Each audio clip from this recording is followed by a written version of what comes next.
I-move ko lang konti. Ito yung sa throttle body niya. Ayun o. Pero ang kagandahan dito, hindi siya kumukuha ng dumi kasi nakaside siyang ganun. Nakaside siya. Tapos ang laki ng butas. Tsaka hindi naman, dahil nga daily so siya. Ginawa niyang ganun, medyo ano din brainy si bossing. Tsaka mahirap din kasi sir pagka sa NMAX B1, unlike sa yung kasi yung sa swing arm namin sa taas. So nakaharang siya doon sa down drive. Pero baka i-reset namin to, gagamit kami ng ibang manifold. Okay. So yan, alam ko, ano pala, ECU. Anong ECU nito, boss? ECU natin is a Racer Mini X po, sir. Mini X. So feeling ko nakalagay yan banda dito, no? Sa NMAX sir, bali dito po.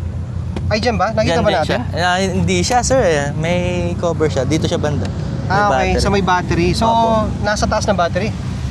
Sa side, sa tabi, nakatabi siya. Nakatabi. Ayun. So, a Racer na Mini X, kamukha nung dati natin.